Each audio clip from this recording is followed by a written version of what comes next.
When you think about living in a foreign country, do you ever think about how much it can change you?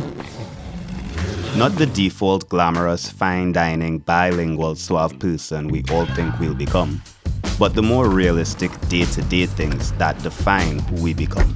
Adapting to life in another country is extremely difficult. It's a lot less fine dining and a lot more banging your head against the wall. But it can be one of the most rewarding experiences you can have.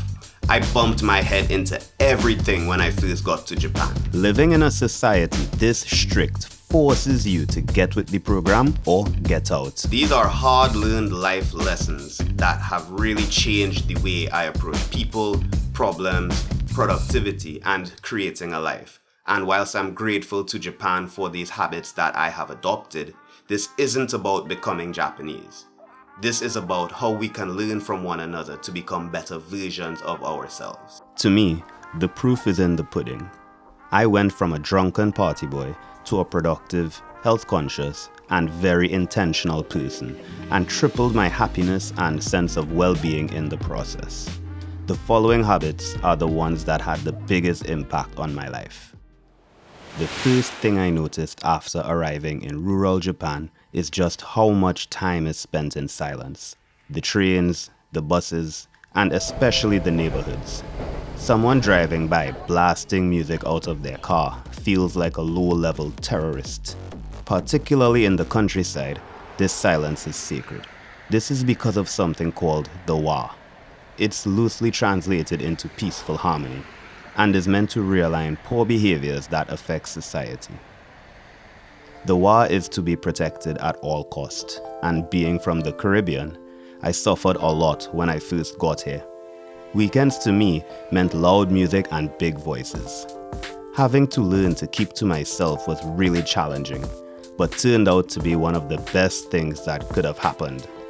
When you're not constantly bombarded by loud noises, your attention drifts inward, and it really allows you to clear your mind and get your head right. For me, it really helped me to address issues that were buried deep down, deal with my anxiety, and think more clearly about who I wanted to be. From a health perspective, silence offers loads of benefits. It improves focus, stimulates creativity, lowers blood pressure, and increases mindfulness. And that's just by being quiet.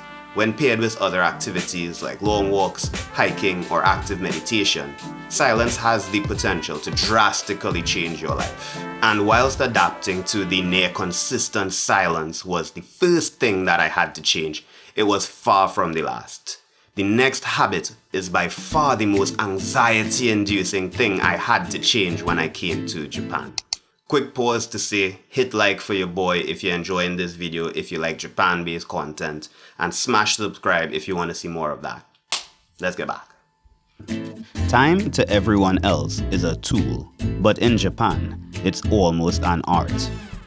If you say you'll be there at 9 a.m., you better be there at 8:50, because they'll be expecting you at 8:55. You have to give 2 weeks advance notice to grab dinner with a friend. You want to grab dinner? Oh, in March. And that's short notice. This society is serious about getting things done on time.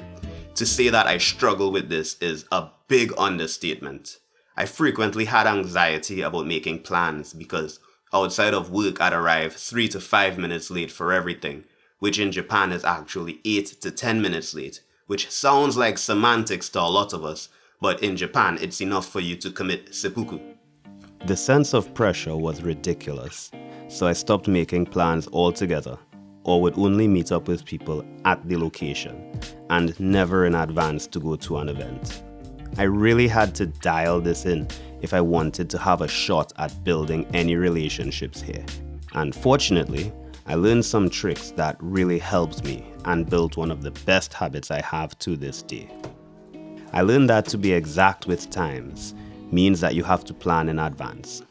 What time I'll eat, what time I'll leave home to get the bus, what time I'd arrive, and to account for crosswalk lights when I'm walking.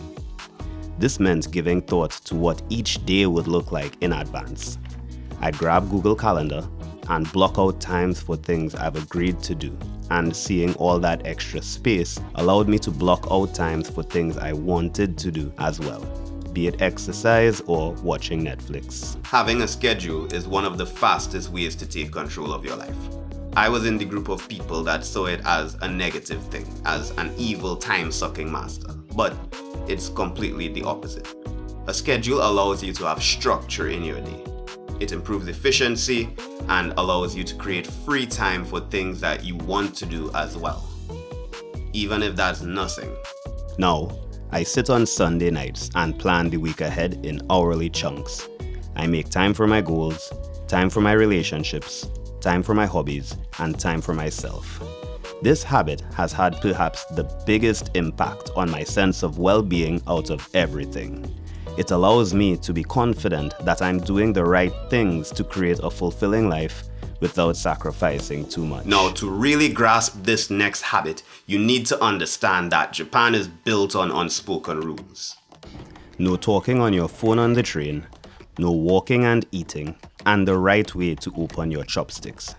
It feels as if someone is always waiting to jump out of the corner to scold you for doing something wrong while you're here. And it can really take some getting used to.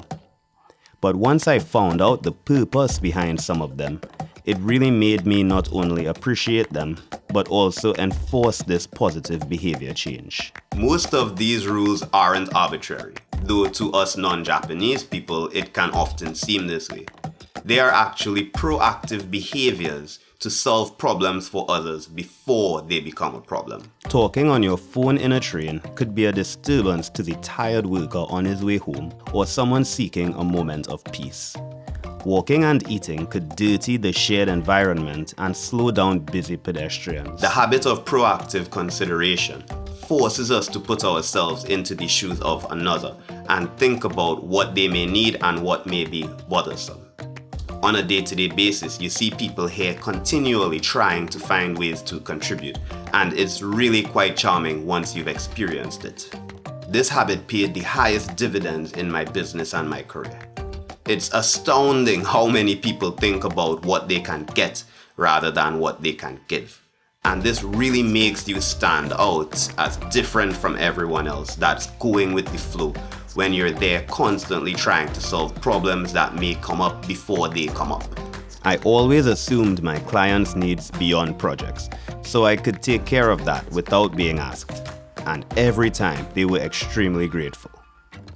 Being proactive improves your sense of control in your life. It improves your self-confidence, helps you to plan and make better decisions with your time and finances, and overall creates a better sense of well-being. Proactive behavior can help you solve problems before they occur, and it allows you to be kind to others in a way that waiting for things to happen just can't. And the truth is, you don't have to move to another country to create extraordinary change in your life, but it does help the process along. Most of these things are things you can do right now. You can take control right now. Hit subscribe, take some control in your life, show me that you enjoyed this video, and I wish you good luck in finding your own struggle.